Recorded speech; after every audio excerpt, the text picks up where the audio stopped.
नमस्कार। आज हम एक अहम मुद्दे पर बात कर रहे हैं। राहुल गांधी ने चुनाव आयोग पर कुछ गंभीर आरोप लगाए हैं, वोट चोरी और वोटर लिस्ट में हेरफेर के।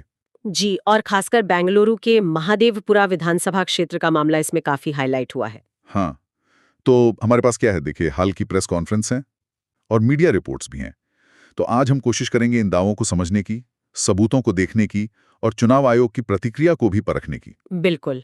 और ये देखना भी जरूरी है कि इसका हमारी लोकतांत्रिक प्रक्रिया पर क्या असर पड़ सकता है। तो शुरू करते हैं मुख्य आरोपों से। राहुल गांधी का कहना है कि अकेले महादेवपुरा में, जहां करीब 6.5 लाख वोटर्स हैं, वहां लगभग 1,20,000 वोट्स या तो फर्जी हैं या फिर संदेहास्पद। 1,20,000? ये तो बहुत बड़ा नंबर है एक ही क्षेत्र के लिए। हाँ, और उन्होंने कुछ उदाहरण भी दिए हैं, जैसे एक ही व्यक्ति, आदित्य श्रीवास्तव नाम का, उसका नाम कई बूथों पर है। कई बूथों पर? मतलब एक ही शहर में? नहीं, सिर्फ शहर नहीं, कर्नाटक, यूपी, महाराष्ट्र, अलग अलग राज्यों की लिस्ट में भी नाम होने का दावा है। ओह, ये तो वाकई अजीब है। और क्या उदाहरण दिए गए? और भी हैं, जैसे फर्जी पते।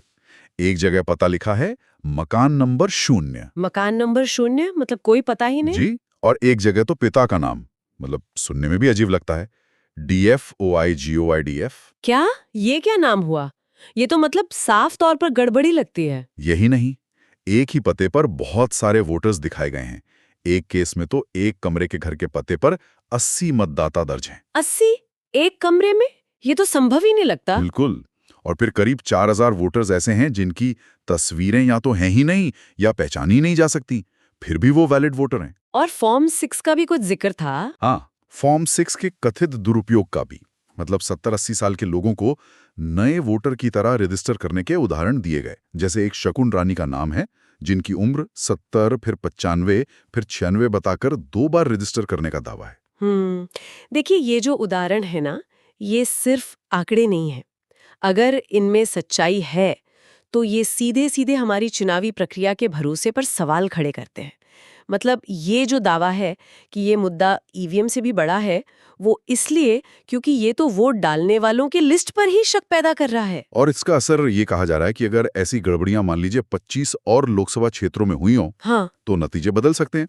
क्योंकि उन 25 सीटों पर जीत हार का अंतर कथित तौर पर सिर्फ 33,000 वोटों के आसपास का बताया गया है। अच्छा, तो ये तो हुए आरोप। हम्म। अब चुनाव आयोग का क्या कहना है इस पर? उनकी प्रतिक्रिया क्या रही? कर्नाटक चुनाव आयोग ने सीधे तौर पर मना नहीं किया, लेकिन उन्होंने राहुल गांधी से कहा कि रूल 23B के तहत शपथ लेकर, मतलब एफिडेविट देकर, ये दावा पेश करें। Rule 23B? लेकिन इस पर भी कुछ सवाल हैं शायद। हाँ, कुछ एक्सपर्ट्स कह रहे हैं कि ये नियम तो वोटर लिस्ट का ड्राफ्ट आने पर आपत्ति जताने के लिए होता है, फाइनल लिस्ट के बाद के लिए नहीं। तो ये जवाब थोड़ा टालने वाला लग सकता है। और क्या चुनाव आयोग पर पहले भी पारदर्शिता को लेकर सवाल उठते रहे हैं? जी बिल्कुल, कई बार उठे हैं। जैसे मशीन रीडेबल वोटर लिस्ट न देना, या फिर वोटिंग की CCTV फुटेज साझा करने में हिचकिचाहट दिखाना। हाँ, वो राजनीतिक विवाद का हवाला देते हैं अक्सर। VVPAT पर्ची गिनती का भी वो विरोध करते रहे हैं। और चुनाव आयुक्तों की नियुक्ति और इस्तीफे भी विवादों में रहे हैं, जैसे अरुण गोयल या अशोक लवासा के मामले। जी।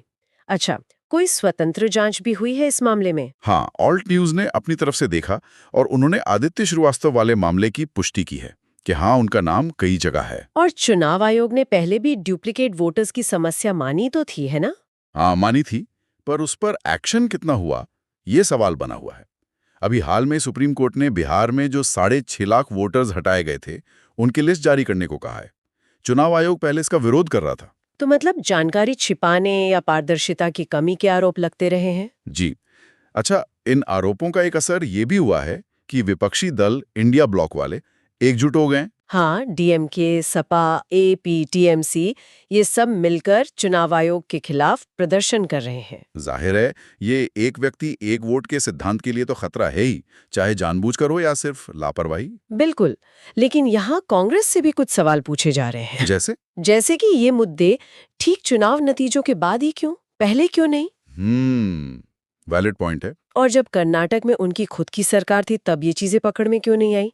फिर इतने साल ईवीएम पर इतना फोकस था, अब अचानक वोटर लिस्ट पर क्यों? हाँ, ये टाइमिंग वाला सवाल तो है। और ये भी कि क्या ये हेरफेर सिर्फ कुछ चुनिंदा सीटों पर ही हुआ जैसा दावा है? वैसे एक और बात है, सिर्फ विपक्षी नहीं, बीजेपी के नेता भी, जैसे बंगाल में शुभेंदु अधिकारी, वो भी फर्जी वोटरों के आरोप लगाते रहे हैं, रोहिंग्याओं का नाम लेकर। सही कहा। तो ऐसा लगता है कि वोटर लिस्ट की शुद्धता शायद एक बड़ी चिंता है, जो किसी एक पार्टी की नहीं बल्कि शायद सिस्टम की है। बिल्कुल। तो कुल मिलाकर स्थिति यह है कि वोटर लिस्ट सत्यनिष्ठा पर और चुनाव आयोग की निष्पक्षता पर गंभीर सवाल हैं, और इस बार कुछ विशिष्ट उदाहरणों के साथ हैं। हाँ, लेकिन साथ ही इन दावों के समय और दायरे को लेकर भी सवाल हैं, जिनके जवाब शायद अभी मिलने बाकी हैं। और जाते जाते एक सवाल हम सबके सोचने के लिए छोड़ जाते हैं। अगर वोटर लिस्ट में गड़बड़ियां, चाहे वो जानबूझकर हों या अनजाने में हुई प्रशासनिक चूक, अलग अलग पार्टियां अपने अपने हिसाब से मानती हैं, तो सिर्फ एक दूसरे पर आरोप लगाने से आगे बढ़कर इस लोकतांत्रिक प्रक्रिया की बुनियाद यानी भरोसे को फिर से कायम करने के लिए असल में किस तरह के प्रणालीगत सुधारों की जरूरत है।